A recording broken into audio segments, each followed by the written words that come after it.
Wuthering Heights. Chapter 2.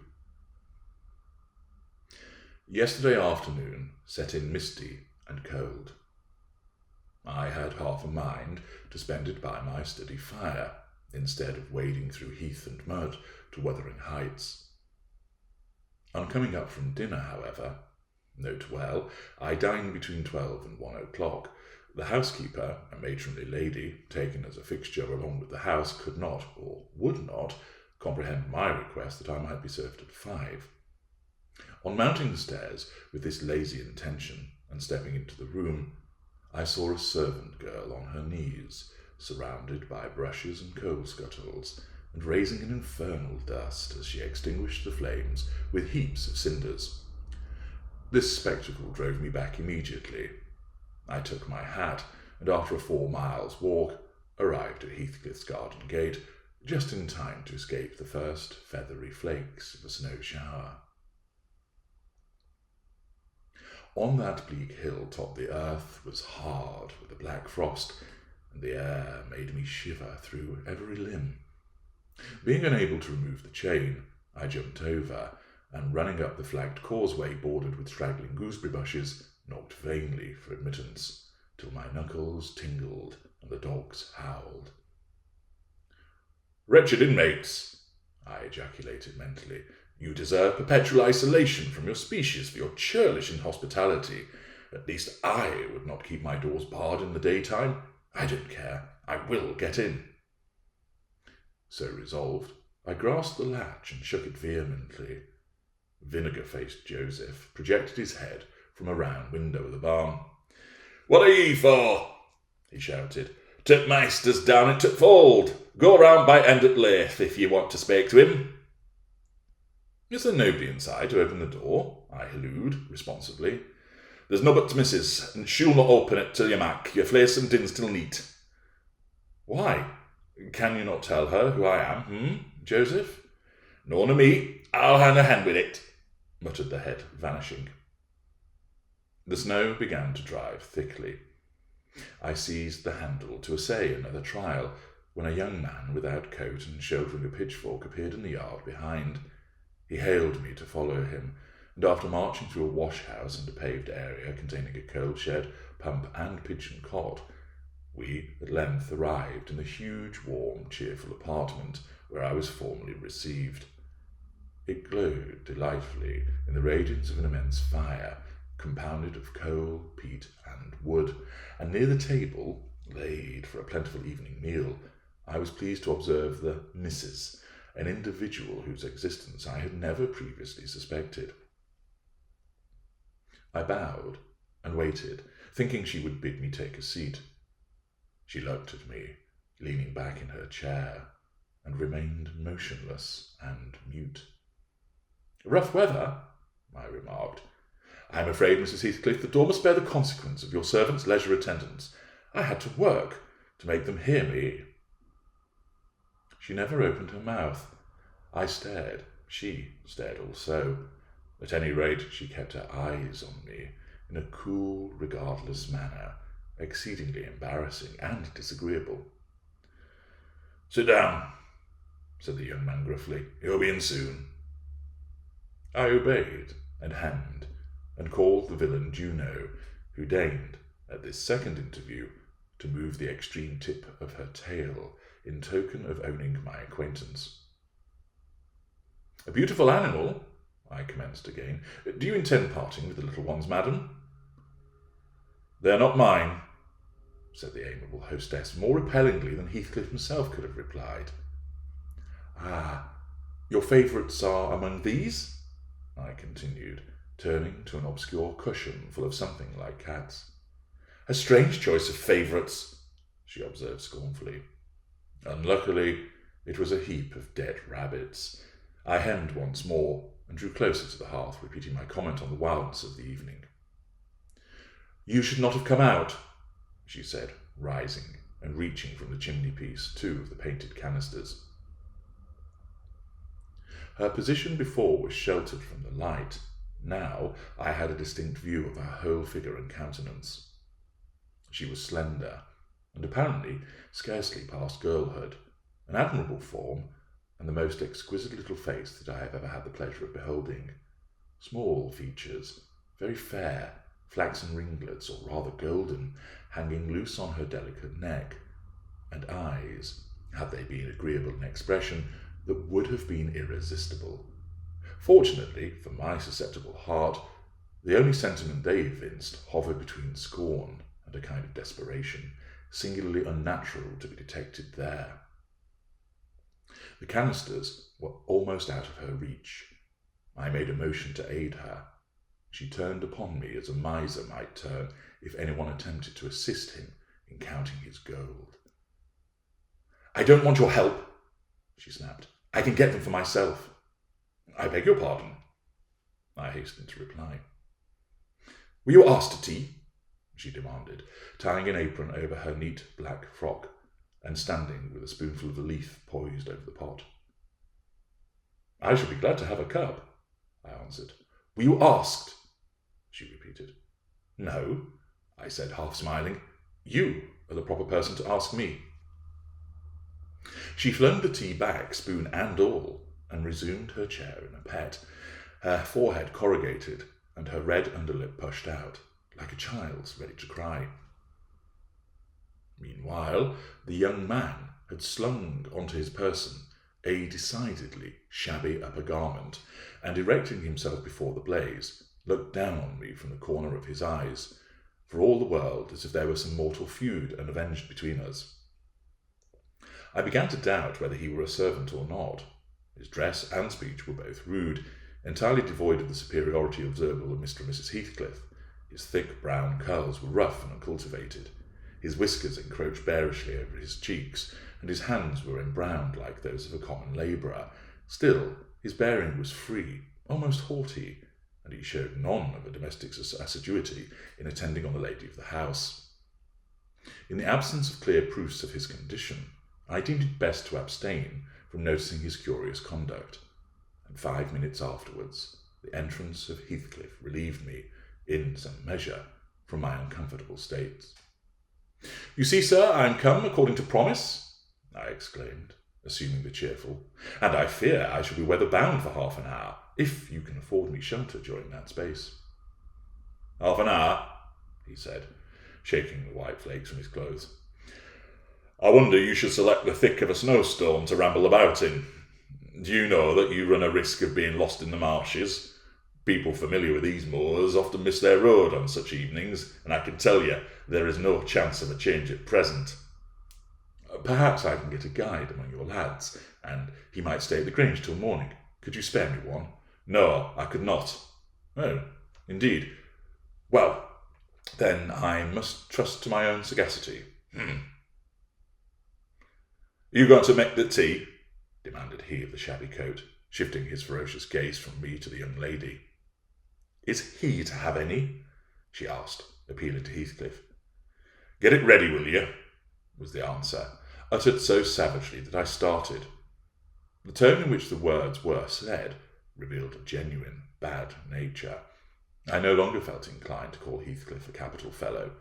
When the preparations were finished, he invited me with, "Now, sir, bring forward your chair," and we all, including the rustic youth, drew around the table, an austere silence prevailing while we discussed our meal. I thought, if I had caused the cloud, it was my duty to make an effort to dispel it. They could not every day sit so grim and taciturn, and it was impossible, however ill-tempered they might be, that the universal scowl they wore was their everyday countenance. "It is strange," I began, in the interval of swallowing one cup of tea and receiving another. "It is strange how custom can mould our tastes and ideas. Many could not imagine the existence of happiness in a life of such complete exile from the world as you spend, Mr. Heathcliff. Yet I'll venture to say that, surrounded by your family and with your amiable lady as the presiding genius over your home and heart—" "My amiable lady?" he interrupted, with an almost diabolical sneer on his face. "Where is she, my amiable lady?" "Mrs. Heathcliff, your wife, I mean." "Well, yes. Oh, you would intimate that her spirit has taken the post of a ministering angel and guards the fortunes of Wuthering Heights. even when her body is gone. Is that it? Perceiving myself in a blunder, I attempted to correct it. I might have seen there was too great a disparity between the ages of the parties to make it likely that they were man and wife. One was about 40, a period of mental vigour at which men seldom cherish the delusion of being married for love by girls. That dream is reserved for the solace of our declining years. The other did not look 17. Then it flashed upon me. The clown at my elbow, who is drinking his tea out of a basin and eating his bread with unwashed hands, may be her husband, Heathcliff Junior, of course. Here is the consequence of being buried alive. She has thrown herself away upon that boor from sheer ignorance that better individuals existed. A sad pity. I must beware how I cause her to regret her choice. The last reflection may seem conceited. It was not. My neighbour struck me as bordering on repulsive. I knew through experience that I was tolerably attractive. Mrs. Heathcliff is my daughter-in-law, said Heathcliff, corroborating my surmise. He turned as he spoke, a peculiar look in her direction, a look of hatred, unless he has a most perverse set of facial muscles that will not, like those of other people, interpret the language of his soul. Ah, certainly, I see now you are the favoured possessor of the beneficent fairy, I remarked, turning to my neighbour. This was worse than before. The youth grew crimson and clenched his fist with every appearance of a meditated assault. But he seemed to recollect himself presently, and smothered the storm in a brutal curse, muttered on my behalf, which, however, I took care not to notice. Unhappy in your conjectures, sir, observed my host. We neither of us have the privilege of owning your good fairy. Her mate is dead. I said she was my daughter-in-law, therefore she must have married my son. And this young man is? Not my son, assuredly. Heathcliff smiled again, as if he were rather too bold a jest to attribute the paternity of that bear to him. My name is Hareton Earnshaw, growled the other, and I counsel you to respect it. I've shown no disrespect, was my reply, laughing internally at the dignity with which he announced himself. He fixed his eye on me longer than I cared to return the stare, for fear I might be tempted either to box his ears or render my hilarity audible. I began to feel unmistakably out of place in that pleasant family circle. The dismal spiritual atmosphere overcame, and more than neutralized, the glowing physical comforts around me, and I resolved to be cautious how I ventured under those rafters a third time. The business of eating being concluded, and no one uttering a word of sociable conversation, I approached a window to examine the weather. A sorrowful sight I saw, dark night coming down prematurely, and sky and hills mingled in one bitter whirl of wind and suffocating snow.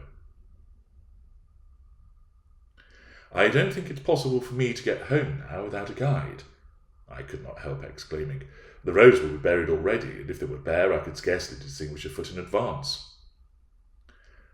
Ayrton, drive those dozen sheep into the barn porch. They'll be covered if left in the fold all night, and put a plank before them, said Heathcliff. How must I do? I continued, with rising irritation. There was no reply to my question, and on looking round, I saw only Joseph bringing in a pail of porridge for the dogs, and Mrs. Heathcliff leaning over the fire, diverting herself with burning a bundle of matches which had fallen from the chimney-piece as she restored the tea canister to its place.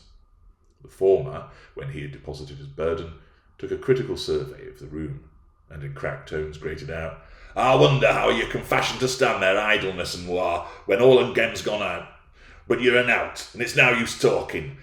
You'll never mend on your ways, but go right to divil, like your mother afore ye. I imagined for a moment that this piece of eloquence was addressed to me, and sufficiently enraged, stepped towards the aged rascal with an intention of kicking him out of the door. Mrs. Heathcliff, however, checked me by her answer. You scandalous old hypocrite, she replied. "Are you not afraid of being carried away bodily whenever you mention the devil's name? I warn you to refrain from provoking me, or I'll ask your abduction as a special favour. Stop! Look here, Joseph," she continued, taking a long, dark book from a shelf. "I'll show you how far I've progressed in the black art. I shall soon be competent to make a clear house of it. The red cow didn't die by chance, and your rheumatism can hardly be reckoned among provincial visitations." "Oh, wicked, wicked!" gasped the elder. "May the Lord deliver us from evil." "No, reprobate, you are a castaway. Be off, or I'll hurt you seriously. I'll have you all modelled in wax and clay, and the first who passes the limits I fix shall, I'll not say who shall be done to do, but you'll see. Go, I'm looking at you." The little witch put a mock malignity into her beautiful eyes, and Joseph, trembling with sincere horror, hurried out, praying and ejaculating, "Wicked!" as he went. I thought her conduct must be prompted by a species of dreary fun. Now that we were alone, I endeavoured to interest her in my distress. "Mrs. Heathcliff," I said earnestly, "you must excuse me for troubling you. I presume because with that face, I'm sure you cannot help being good-hearted. Do point out some landmarks by which I may know my way home. I've no more idea how to get there than you would have how to get to London." "Take the road you came," she answered, ensconcing herself in a chair with a candle and the long book open before her. "It's brief advice, but as sound as I can give." "Then if you hear of me being discovered dead in a bog or a pit full of snow, your conscience won't whisper that it's partly your fault?" "How so? I cannot escort you. They wouldn't let me go to the end of the garden wall." "You? I should be sorry to ask you to cross the threshold for my convenience on such a night," I cried.